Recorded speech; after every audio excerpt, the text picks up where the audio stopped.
All right, everyone, welcome back to RotoWire TV. This is Mike Gottlieb, and I'm here with the Jeff Erickson and the Christopher Liss, and we are going to continue the series as far as how you can crush your fantasy football leagues. And guys, first of all, long time no see. Good to see you guys again. Anything new on the baseball front before we get into football? I just know we're going to title this video "The Triumphant Return of Mike Gottlieb and His Haircut." So there's that. That's true. I kept it classy for the World Cup. You know, since the World Cup is on, I figure I should, have my style in tow. All right, good. No, nothing's new. I'm leaving on vacation tomorrow, so let's just bang this out. Let's do it then. So new on the RotoWire site as of yesterday was an interesting study that our Ben Slocum did, and he did a little analysis on total plays and then offensive versus defensive plays, and then furthermore expanded that to time of possession, and possibly considering, targets based on those numbers. So I'll just throw one example out there, and we can extrapolate it from there. So the Philadelphia Eagles last year had 2,204 total plays, which equates to about 138 a game, and they actually had fewer offensive plays than defensive plays. So they had 1,054 offensive versus 1,150 on defense. And their average time of possession per game was 26 minutes, so well under 50%. So what I want to go from there is what Ben says in the article is that you should target people that play against the Eagles, which tends to say that you should target guys in the NFC East because they played the Eagles twice. So guys, like Dez Bryant or DeMarco Murray, do they get a little bit of a boost in rankings based on the fact that they'll be playing this quick strike offense, or if you play more than one of these quick strike offenses? Do you have more fantasy value? So I'll open the floor up to you guys just on that point. Do you guys ever look at times of possession and quick strike offenses and think, hey, we should target players on the other teams? No. I think it's great for a weekly matchup call. So say you're looking to start a player that week, I think it's great. And go ahead and play against the Eagles. For the whole season, you're talking about a very small, even if they play them twice, you're still talking about a pretty small proportion of the overall production. And let's say each Eagles game they're going to get 10% more snaps in those two games. I don't see that as being super significant in moving the needle. I mean, maybe if it was a total tiebreaker between Dez Bryant and A.J. Green, I have Dez Bryant ahead of him anyway. You could use that. But I think where it's going to pay off, that research is, week to week. When you're talking about that's the only game you're playing, that 10% boost in snaps or 15% is huge. But for the course of the season, 10% on 2 games over 16 games, that's going to be negligible. Yeah, I agree with Chris. I think in daily fantasy, I think that's really interesting. I think that's where it kicks in a little bit more. But there's plenty of other metrics that also tell us don't start your starters against St. Louis, San Francisco, and Seattle and Carolina. These are very good defenses. But I think it is enlightening for the daily purposes there. For a draft, you're going to discount NFC West players anyhow. I would think you would. But it's just one more log on that fire. For what it's worth, the Rams' pass D was terrible last year, so you could throw on them all day. I think they were a little bit more stout against the run, and they had a good pass rush, but they still gave up close to 7.8 or 8 yards per passing attempt. So you could still go against them, but it is true that the NFC West, especially if you have Rams players, you're looking at 3 really tough defenses. Yeah, and actually let's focus on that just a little bit farther. Are there certain teams where their pass rush is fierce, and in St. Louis, especially this year, it's going to be really, really good. Do you worry about the passing of opposing offenses on that defense, or is it more just they can get after the quarterback when they're losing, or when they're winning by so much it won't matter? Yeah, you don't want your quarterback to get drilled 6 or 7 times because he may get hurt during the game, and it's obviously not good for production. But the Rams' D was bad last year. They gave up a lot of big plays and a lot of passing yards. So I wouldn't be afraid of them unless they improve their secondary, which maybe they did. But you have to see it. And year to year, things change so much on defense. I think Seattle you can definitely count on as a team to avoid in the passing game, and maybe a handful of others. But going into the season, I really don't place that much stock in the quality of opposing defense when I'm drafting and what division they're in. The NFC West, just because the whole division, the Cardinals are pretty good against the run and good against the pass, the whole division has been tough. So maybe I would hesitate a little bit, bump some of those guys down a couple spots because you're talking about 6 games, especially if you're dealing with Rams players because they don't even get to play themselves. But for the rest of the divisions, I don't really see a huge. Maybe the NFC East gets a bump because the defenses have been so bad, but the Giants' team was actually decent for the last 10 games. Yeah, and I think that just goes back to the whole strength of schedule tables, and we eliminated those in our magazine just because they fluctuate so much from year to year to begin with that you don't really want to factor in schedule too much when you're drafting. At least I typically don't. I appreciate the attempt to peel another layer off to try to find a nugget that could be useful. And maybe I'd like to see, test these results after the season, see how it compares, and see if there's anything that we learn from that there too. Yeah, and strength of schedule, just like Chris was saying, it's really hard to predict. Who's good. I mean, if it was so easy to predict which defenses and which teams will perform week in and week out, there would be no point, for Vegas to set any lines because it would be predetermined at the beginning of the season. So, I mean, with that in mind, it's so hard to predict just who's going to be good and where everyone's going to finish. The NFC South, for a while, the last place team finished in first the following year, just as an example. So, I mean, if it was so easy, everyone would do it type of deal. And that's why I actually commend the magazine for getting rid of strength of schedule because, if people are really relying on that, it's too hard to predict, in my opinion. I think in the short term it has value. Like, I think if you're looking at next week's game and you know how the defenses have played, I think it's very important. But when you start looking at season long before the season, especially when you do something in May or June, I think it has questionable value. If you're going to do strength of schedule, and I do think there's a point to it, take the schedule, do it in September, when we know a little bit. Look at the next 4 weeks. I think those are especially next week's most important, next 2 or 3 weeks. But the further you go out, obviously, the weaker and weaker it gets. And so I'm not one who says, oh, well, they've got these weak defenses in the last couple weeks of the season. I'm going to bump this guy up because in my playoffs he's going to go off. Maybe, but we don't always know how these things change. So I don't think it's negligible. And I think sometimes an edge isn't something like it has to be a sure thing. If you have a 10% edge or it's 20% more likely that a defense that's supposed to be good really is better, that's still something. I just think that, obviously it gets weaker the further out you go. Yeah, I would like to in-season numbers like this and use this for daily. If I start to dabble more in daily. Honestly, no such thing as daily. I don't really. Daily is season long, and there's no difference. It's like you're always going for that week, right? Every activation you make is basically for that week, right? Right, but I'm just saying you can construct your rosters every week, which is different, right. As opposed to keeping the same roster all year. So that's the difference. And I don't know. I think I probably will dabble more in daily. It's huge. It's a huge thing in our industry, so I probably will play a little bit more. Mike, do you play any daily? I do, actually. I'm a big fan of, well, I guess in this case it would be a weekly league, but I dabble in it. I want to put more investment into it, but I need to scale back on leagues if I'm going to do that. That's kind of the way that I'm going to allocate, any money spent towards fantasy football this year. But I want to stick to that daily or weekly strategy, especially when people are mock drafting, which they might be starting already, or they should be at least if they're taking it very seriously. With that in mind, do you draft at all based on any short-term or long-term schedule? Like, let's say, do you look ahead to playoff schedule already, or if so, when do you? No. Or do you look at the first 4 weeks or the first 6 weeks even to give? Let's say if you're between two players, do you bump one up, or what role does schedule actually play for you? None. Look, as I said, if somebody's in the place for the Rams, I'm going to be cognizant of the fact that they're going to play probably 6 tough defenses, and that's a handicap, and that'll be priced into their season-long projections.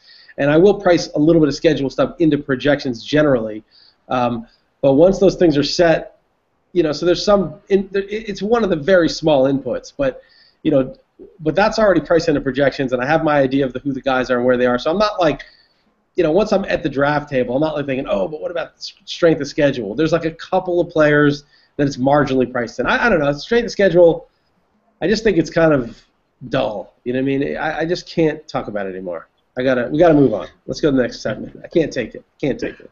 Well, we'll stick with some NFC West talk because there are some position battles that I would like to take a look at, and we're going to cover just a couple of them, but there's a whole article up on the website that was published today by Andrew, by Fiorentino. So I want to get into just a couple of them, just the big ones, and the rest of them, if you guys want to read up, there's definitely free trials going on. So RotoWire.com/ GPLUS, so /G+. That's one of the places you can go get a free trial of all the content on RotoWire. By the way, Mike, that's fine because I think that URL still works, but I think G+ deal is kind of defunct. I don't think we're even doing anything with them this year. But it's fine. I think it probably works, but it's fine. But just is there any other link that you'd like to share out? I think usually we do /trial, but that's our generic one. /radio is what we do on XM, but it's kind of hard. Yeah, we should figure out /video. We should make a new one like /video, or something. Sure. But that doesn't exist, so don't do /video. It doesnn't exist. I think we should just do /Gottlieb. That should be just. Yes. Please click /Gottlieb. It helps my value, and it'll drive it up and up and up and up, so I can get more fancy haircuts. So thank you very much. Actually, no, there'll be the E before the I and the I before E problem. The people doing 1T or 2T, so screw that. Can't do that. /list, that's easier. Yeah, Neymar wants his haircut back. Absolutely. So he's not going to be in the tournament. Someone has to carry the hair on. It's going to be right. So the first edition battle, I do want to get. Something that's been mentioned on the website, and keep it in the NFC West. So Cardinals running back Andre Ellington is the apparent incumbent, but Jonathan Dwyer and Stephen Taylor are also in the mix. Is there something that you see there? We've already talked about they're going to play 6 really tough defenses. Is there anything that you see possibly like a timeshare or something just to ease the load off of Andre Ellington? Yes, Taylor's the young guy, so he's probably got more upside. He was a good college player. And I think he's decent as a receiver out of the backfield. Dwyer's kind of a journeyman insurance policy, so I think Taylor's kind of interesting. I mean, it's something to get excited about, but Ellington's still going to be their main guy. But I think Taylor could prove interesting. Yeah, Dwyer is like one of those. He's got the coach likes what he's seen this summer. Of course, he's going to say that. It's OTAs. Who cares? Now, Arians has a Pittsburgh connection a little bit, right? Yep. Or is it just Indy? I thought he had no, he was in Pittsburgh, but I don't know if Dwyer was there when Arians was there. Maybe. I don't know. I was wondering if that might be something to it there, too. But, yeah, I mean, I liked Dwyer at one point in time, but I probably don't see it here. I think he's definitely the third of the three. Yeah. Yeah. So there's definitely a camp battle there. I think more will shake out as the preseason goes on. We'll get a better glimpse into what any kind of timeshare would be if there is one. So I would say stay tuned for that one. Another battle which has been a battle for years, or for at least last year, and C.J. Spiller and Fred Jackson in Buffalo. The key thing for me is there's also Bryce Brown as a third running back there. And I loved Bryce Brown last year, and I still believe in his talent. Is there even more carries that are going to be split between the three of them now, or do you feel like Bryce Brown is just there? I think Fred Taylor's 33 this year, and 33 for a running back is like, I don't know, it's like 19 for a dog, okay? It's Fred Jackson. And do you mean Fred Jackson? I mean, Fred Taylor's Fred Taylor's a little bit Fred Taylor's probably about the same age as Fred Jackson, but he's retired. But yeah, sorry, I meant to say Fred Jackson. But it's like 19 for a dog, and I don't see, I don't see him being a major factor this year. I know he's good last year, and I think Spiller's the guy. And one of those other guys, whether it's Jackson in a complimentary role or Bryce Brown takes on a complimentary role, who cares? Bryce Brown has a chance to have some upside if Spiller were to get hurt or not play well, but I think Spiller's the guy, and that's the guy you want to target. And I don't think you really want to. You can guess on the other two. I would probably take Bryce Brown over Jackson just because of the age issue. But I think the exciting play is Spiller. He's the same guy as he was last year at this time. Last year he had 9 runs of 20 yards or more. The league leader was 10 in Alfred Morris. And remember, Spiller barely got any carries, and he was playing on a bad ankle. He's the same guy that was a top 5 pick last year. He just had a bad year because his ankle wasn't right all year. And I don't really see. And he's been downgraded 2 rounds from where he was last year. So I think Spiller is a great pick in the late second, early third, and you'll be able to get him there. I agree. So I'm going to stick with the same team. I do want to talk a little bit about fantasy rookies, and one of the prominent ones is on the Bills. I want to do a little bit of an over-under, just something that I come up with my own projections. So for Sammy Watkins, the wide receiver in Buffalo, over-under on 65 catches and 950 yards. I think that's about right. 60 to 65. Maybe he gets 70. Yeah, that's about right. I think those are about the right over-unders. Yeah, I mean, they have Mike Williams and Robert Woods. I kind of like both of them a little bit, too. Quietly, going to be a decent fantasy offense.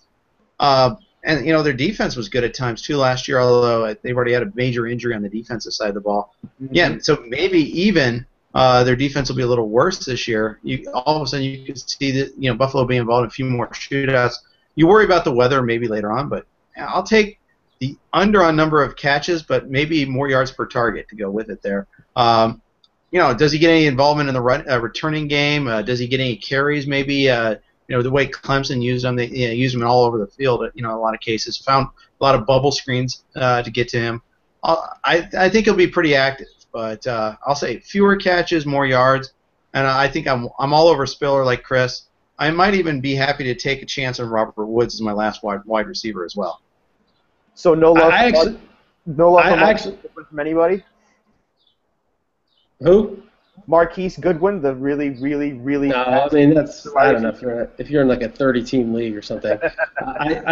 Sammy Watkins. I was just looking at our projection. I have him for 54 catches for 955. I have him getting a lot of yards per catch and 7 touchdowns. So it's in the ballpark. You may get more catches than that too.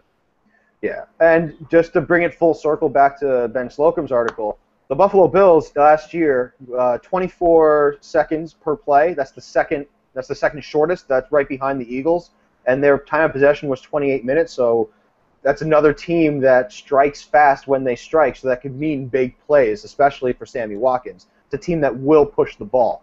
So that's another reason why I wanted to bring up Sammy Watkins. Do you feel like there's a lot of big play potential there, even in Buffalo? Of course. Okay. So yep. Would you take him before Mike Evans in Tampa Bay? Yes, I would. Yeah, I would too. I'd rather have the number 1 than the number 2. I mean, that's just the basic. That's it. That's really the only thing there is. So would you say that? I think I like Buffalo's team context better too. Yeah. So I was about to say I was going to test that theory of the number 1 versus the number 2. Let's say if it was like Cecil Shorts, for example. Versus a receiver comparable to Cecil Shorts, who was a number 2. Yeah. So, give me an example. Give me a number 2. I'll even stick with Mike Evans just for argument's sake, because when you look at the quarterbacks especially, and I don't know how much you do look at the quarterbacks when you're looking at wide receivers and as far as comparison, but Blake Bortles, I don't know, right. But that's a different argument, because I think that when you look at E.J. Manuel versus Josh McCown, that's close. And then you're going to downgrade to Blake Bortles or maybe Chad Henne for half a season before it even gets to Blake Bortles. That's a different situation. I still might take Shorts over Evans. I think that's kind of 50-50. I'd probably take Evans because why not have fun, get the rookie with the upside. But it's different. It's a different conversation, than you're talking about the very worst quarterbacks in the league versus Manuel, who we don't really know. We don't know. He might be good. So let's stick with that same vein of thought. I mean, when you're looking at wide receivers, how much do you tie their value to their quarterback? Somewhat. I mean, sometimes it's not always just a straight relationship between how good the quarterback is and how valuable the receiver is. For example, Aaron Rodgers has Jordy Nelson. Jordy Nelson should be the number 1 receiver overall if you just tie it to the quarterback. But the problem is that Aaron Rodgers is too good, so he'll throw to whoever's open. He won't just throw to Jordy Nelson. Whereas Matthew Stafford will just throw to Calvin Johnson every single time. So sometimes a worse quarterback is better for the fantasy prospects of the receiver than a better quarterback like Drew Brees, who spreads the ball around also. So, what you want is the better the quarterback, the better per target production for the receiver. But then there's also the second variable, which is how many targets he's going to get. So the most yardage is going to be the most targets and the best per target production. So it's a trade-off sometimes. And if you have an elite quarterback that targets only one guy, like when Peyton Manning, not only one guy, but heavily targets a guy, like when Peyton Manning used to look for Marvin Harrison all the time, that's, a rock-solid guy. But it's totally fine to have a subpar quarterback that goes to you. I mean, look at who Josh Gordon played with last year. So there's a couple of variables. Right. And to illustrate your second point, look at the Bears, how they concentrate everything through 4 players. Makes those guys extra valuable, even though their talent might be commensurate with a wider pool of players. The fact is that it's only Marshall and only Jeffrey are the only two receivers that ever get any love. Only one tight end, only one running back. Hey, you like that reliability, you crave that reliability. So as far as offenses that you see acting like that, so, just from a preseason standpoint, are there ones other than the Bears in your mind that you see as rock solid, like 4 or 5 max contributors? There probably are. I haven't really thought about it, but there's probably a few offenses like that. Off the top of my head, Jeff, you think any that just have sort of 4 guys that do everything? Maybe the Bucs. Well, the Bucs have a lot of running backs now. It used to be when they had Mike Williams, Vincent Jackson, Doug Martin was everything. Yeah. Now Right. they have 2 receivers, but now they throw to the tight end a little. They drafted another tight end, and the running backs are going to be mixed up, so they're probably not that type of team. Yeah. So another Right. candidate, I noticed, we talked about it podcast upon podcast upon podcast, but as far as running back timeshares and how much... The Cowboys, they have Yes. 4 guys. Yeah. That is exactly where I was actually going. They have a reliable core of guys, but somehow, some way, DeMarco Murray doesn't get the love or the respect that the other. But he had a good year last year. Somehow, it's because he's gotten hurt all but 1 year. That's how. Yeah, but there's other players that people draft. Even let's say who was the other guy you drafted in Friends and Family? It was your all injured running backs team. It was DeMarco Murray and Run McFadden. DMC. Yes, Yeah. Darren McFadden. So people still go nuts for the talent at the running back position, even if they're injured or even if they're in timeshare situations. Is there something that you would recommend for people that are looking at running backs, because a lot of them are in timeshares, how to separate which ones, even in a timeshare, have more value, even if guys just have the job? Murray is legit.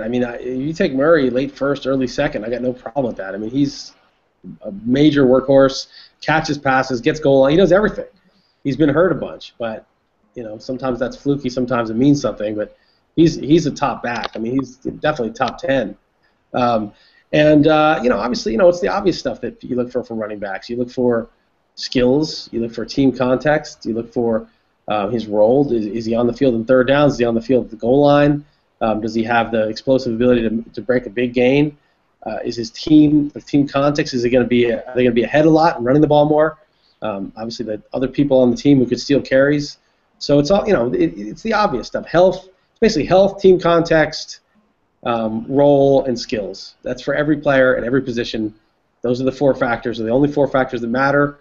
All the rest, there's really nothing else to talk about. All the rest is just hype or reputation or anything like that doesn't matter. Which to you is the most important factor? Well, they're all important. A guy with no health, that's somebody doesn't play. A guy with no skills, doesn't matter if he plays. The guy with so those are obviously the first 2, but then a guy with no role, or small role, it doesn't help him. And obviously team context is probably the smallest, but it still matters. I'd rather have a guy with health, skills, role, and poor team context. You might have Barry Sanders, right? That's Barry Sanders. Right. So team context, I guess, is the least, but it's obviously still important because you could have a situation where you're like Thomas Jones that year, where he gets like 14 touchdowns and 1,400 yards on the Jets, or just somebody who's just in the Rudy Johnson on the Bengals those years where Carson Palmer was good. He'd get 1,400 yards and 12 touchdowns every year. True. And even though I share your wariness of Marshawn Lynch, I think he fits a lot of those buckets pretty well. He's on the field constantly. He's got the skill set. The question is, how much of a decline does he have? How much does that shouldering all that workload manage? Maybe, and how much more do they trust a guy like Christine Michael to take in and take some of his reps? Before, not that much. Right. So basically, his cost is largely priced on the 4 inputs we just said, but based on the past. And they were very good in the past.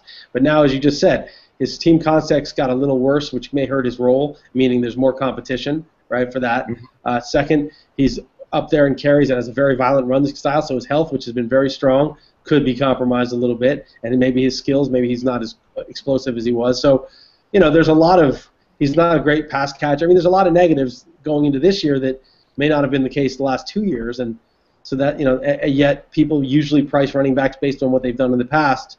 not what they do in the future. And I'll throw out a question. You can jump in, Mike, too. Is how much do you pay for the past and how much do you pay for the future? And maybe this depends by position, but how much are you paying for something that hasn't been done yet, like Andre Ellington, or a lot more at running back than any other position. I agree with you. I think the future, you pay for the future at running back more than the past.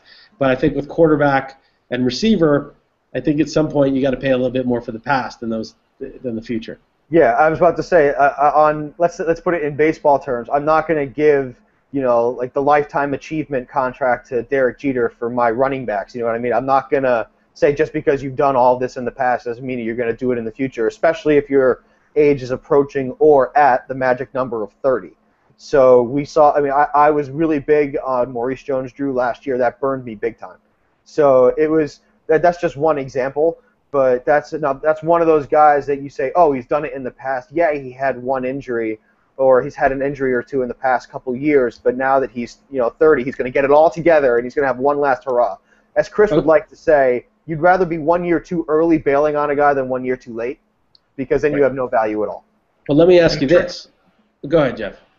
Well, I was going to say the tricky part is trying to evaluate those skills of guys that haven't done it before, running backs, rookie running backs. I mean, you're having to watch college, or rely on secondhand word. You're relying on others, basically, their evaluative skills. And there is no minor leagues. There's no steady progression up. It's, all right, boom, you're here. All right, what can he do? Well, we know we can see what his college has done, but it's always against varying levels of competition. How that ports over the NFL is always tricky. So it's the hardest thing to try to project. But what do you do? Would you rather have a guy like Toby Gerhart, who we don't really know what he can do because he's never really had much of a chance, or a guy with mileage like Chris Johnson, who you're paying for his past?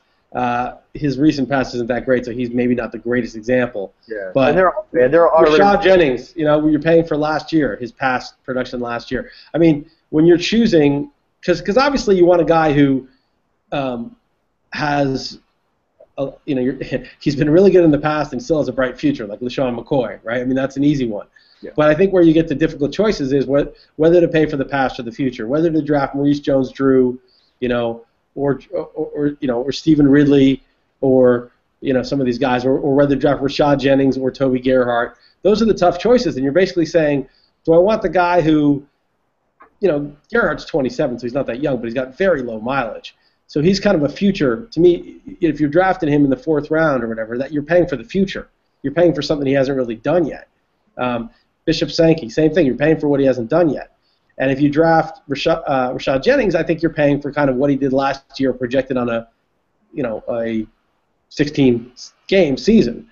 And so, what do you do there? To me, I think that's the toughest call with running backs. I also think that, you deal with coaches, and when a guy hasn't done anything, especially if he's a rookie, the coach may take away his role very quickly if he doesn't like what he sees.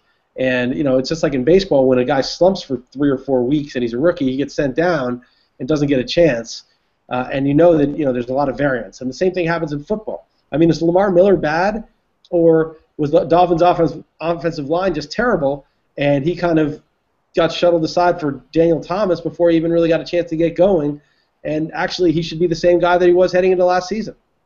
I say yes to both of those statements regarding the Dolphins. Yes, the offensive line, especially after the Jonathan Martin stuff, was bad, and Lamar Miller is not as good as I don't think he's as good as people say he is. So it's not that he's bad per se. I just don't think he's as good. And then when you have a subpar offensive line, that compounds the fact that it makes it worse. And there is no minor leagues to be sent down to figure it out. So you just see him suffering every week. Yeah, it's on the sideline. It's not getting carries. That's the tough part too. Yeah. Right. So yeah. In the minors, they can go back.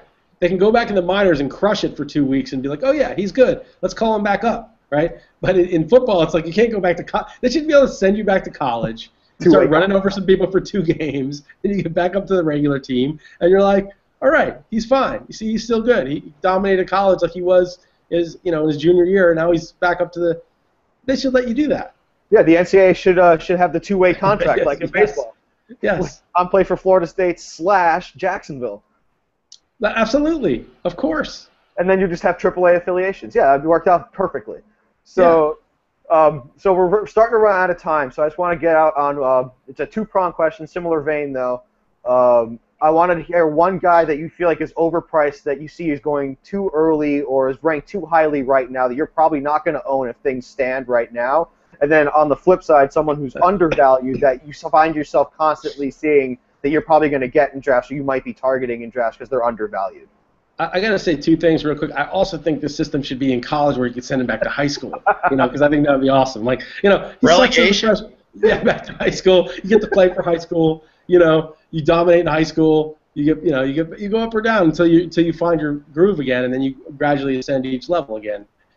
Pro player can go to college, then back to high school. But okay, guys undervalued and overvalued. I will say overvalued is Julian Edelman. Julian Edelman was nothing but an emergency #1 target for the Patriots. Dobson was hurt and was a rookie, and had problems picking up things. Shane Vereen was out, their best pass-catching running back who lines up in the slot sometimes. Gronkowski was out.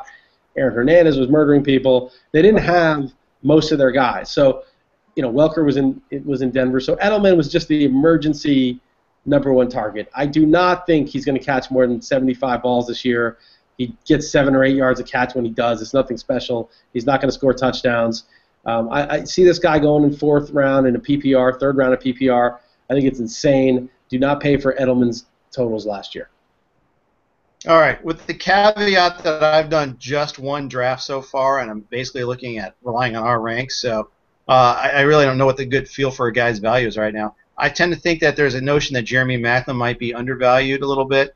People don't realize what he's coming back from. That realize that he's all the way back. He's the #1 guy. They kind of forget about him a little bit there. Deshaun Jackson's gone. I think he might be a good #1 for Philly. I know it's not set in stone. There could be other options there too, but I tend to think Philly he could be undervalued.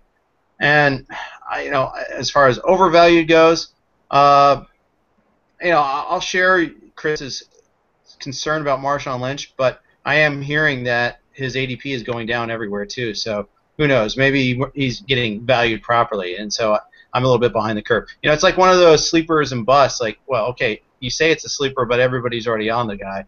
That's where I'm at right now. Give me another month, and I'll have a better feel for the market.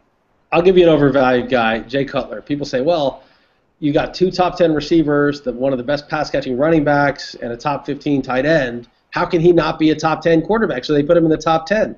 Well, it's simple. One, he's more likely to get hurt than other quarterbacks, so that's why that's a negative. 2, he's not especially efficient despite the great offense and despite the great weapons. He had like 7.4 YPA. It's barely above league average despite the great environment he's in. And 3, they don't throw to anybody else, which is great for the receivers and the running backs, but it doesn't help the quarterback. That little junk you get to the fullback, to the 3rd receiver, to the 4th receiver, to the 2nd tight end, those things add up to 1,000 yards and 6 touchdowns extra for the Drew Breeses and the Aaron Rodgers.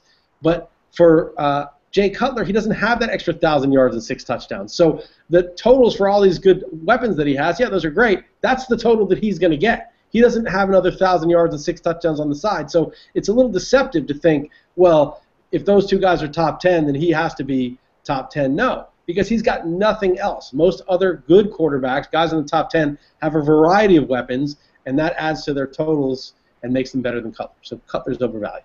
So what you're saying is we've seen the ceiling from Jay Cutler from last year, from when he was playing?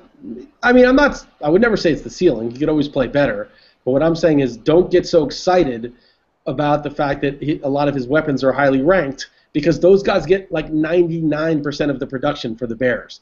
Whereas if you look at, Drew Brees' weapons, Colston will be like the 25th receiver, and Kenny Stills the 31st, and Brandon Cooks, like the 38th, and Jimmy Graham will be obviously the top tight end. He'd be a top 5 receiver if he were eligible there.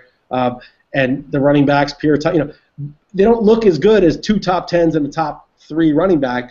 But if you were to add up all of that stuff, because there's so many of them, Brees' numbers, obviously no one's arguing that Cutler's better than Brees, but you can see that having your skill guys be highly ranked is not really that big a deal one way or the other.